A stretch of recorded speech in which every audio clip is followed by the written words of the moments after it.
මෝඩයාගේ දවසේ මේ පුද්ගලයා තියපු Facebook සටහන. සමාප්ති සටහන.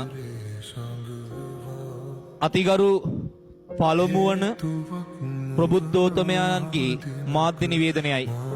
ආදරණීය යටත්වැසියනි,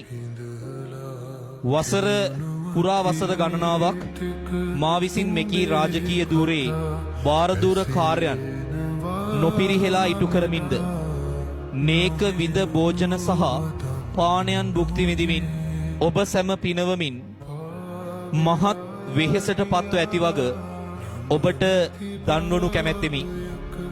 එහෙයින් සිහසුනෙන් බසිනු කැමැතිව ඔටුනු බිම තබන වග මෙයින් දත යුතුය.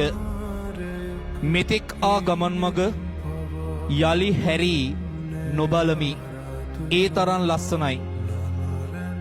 තොපි විසින් මා වෙත දක්වන ලද ආදරයට, කරුණාවට අරකට මේකට පෙරලා උම්ම දෙමි. ස්තුතියි පින්.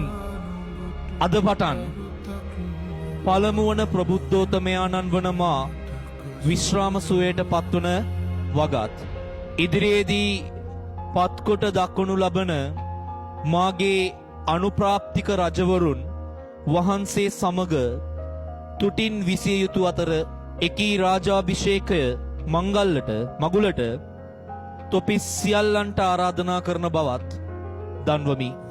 ප්‍රබුද්ධෝත්තමයන්ගේ කතාමාලාව නිමි.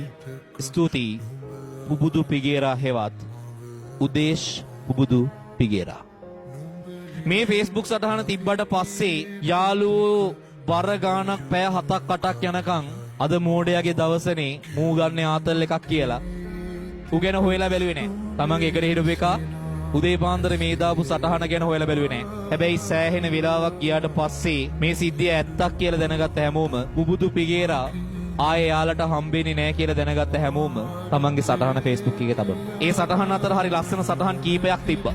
එක සටහනක තියෙනවා අපි ඉතින් සේරම දන්න හරි උගත් බුද්ධිමත් මිනිසුනේ. ලෝක සාහිත්‍ය දන්නවා. රුසියන් ඇමරිකා සීත යුද්ධය දන්නවා. ඊට රටවල් ගැන දන්නවා. සප්ත සාගර ගැන දන්නවා. 8 බුදුවරුන්ගේ ඉඳලා 33 කෝටියක් දෙවිවරුත් දන්නවා. ඒත් ළඟ ඉන්න එක මැරෙනකන් දන්නේ නැහැ. සමාවයන් පුබුදු උඹ පතන සැනසීම හොයාගනි. විනාඩියක් අරන් තමන්ගේ ළඟ ඉන්න එක කොයි වෙලෙත් හොඳින්ද කියලා බලපන්. මනුස්සයන්ගේ මූණේ තියෙන සැබෑ දේ නෙමේ. මනුස්සයන්ගේ හිනාව කියලා කියන්නේ මනුස්සයන්ව හරි ලස්සනට අපූර්වට ලස්සන කරලා පෙන්නන එක ඇඳුමක් විතරයි. හැම මනුස්සයම හිනා වෙන්නේ තමන්ගේ සතුටටම නෙමේ. තමන්ගේ මූණෙන් පෙන්නන හිනාව ඇතුලේ හැංගිලා තියෙන දේවල් ගොඩක් තියෙන්න පුළුවන්. ඒ නිසා තමන්ගේ වටේ ඉන්න මනුස්සයෝ ගැන හොඳ සැලකිලිමත්ව ඉන්න පුතේ. නැති වුණාට පස්සේ අඬන එකවත් කියවන එකවත් දුක් වෙන එකවත් නෙමෙයි වෙන්න ඕන. තමන්ගේ වටේ ඉන්න සර්කල් එක තමන්ට වැදගත්. යාළුවෝ වෙනයි, ළඟ උන්නුන් වෙනයි, අඳුරන උන් වෙනයි, බොක්කේ හදවතට කතා කරන උන් වෙනයි. තමන්ගේ සර්කල් එක ඇතුලේ තමන්ගේ හදවත අඳුරන කෙනෙක්ව තියාගන්න. තමන්ගේ මූණට රැවටෙන කෙනෙක් නෙවෙයි.